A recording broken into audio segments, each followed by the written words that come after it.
Most of the footwear we're buying got these huge, comfy, spongy soles to create support in the foot. However, that's quite counterintuitive.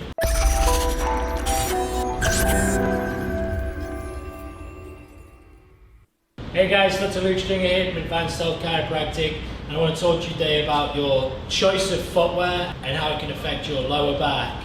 So now when we're talking about footwear, most of the footwear we're buying got these huge, comfy, spongy soles to create support in the foot. However, that's quite counterintuitive.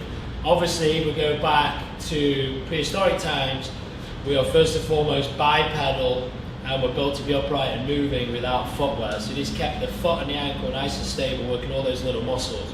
So obviously fast forward a few 100,000 years, and obviously we've developed, so we now wear footwear to protect our foot, but the footwear has now become far too supportive, far too cushy. So what happens is, instead of the muscles in your foot working to stabilize the foot and the ankle, because the shoe is doing it, that foot and ankle gets weak. And obviously if you have a weak foot and ankle, it's going to affect how you function, and you're going to have too much to do with your lower back. On the flip side of that, if we're wearing one of those thin flip-flops, one of those strong flip-flops that kind of come through your foot, and you've got a really thin sole, obviously when you're walking you're not going to have much support, so you're going to give a little bit of a cushion.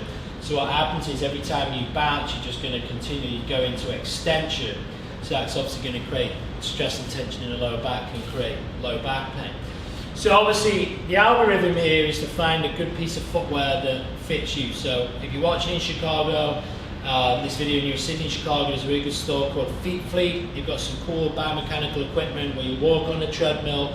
They'll evaluate the shape of your foot and how that foot is loading, and then they'll be able to recommend a good shoe for you. So that's a shout out for Feet Fleet. But remember too, we always want to do some barefoot walking, right? So if you're around the house, or you go to the beach, or you go outside and walk the dog, as long as it's safe and you're not, walking on a bunch of trash, etc. Make sure you're doing at least an hour a week with no shoes on whatsoever.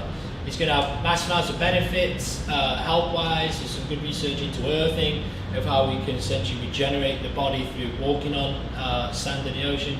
But also too, it's going to keep all those little muscles in your foot and your ankle engaged, and that's going to allow for a stronger, more stable foot and ankle, which is obviously going to allow your lower back to function without dysfunction. So hopefully that video helped, guys. If you're struggling with choice of footwear, you come in and see us, we'll give you some recommendations. Head up to Fleet Street.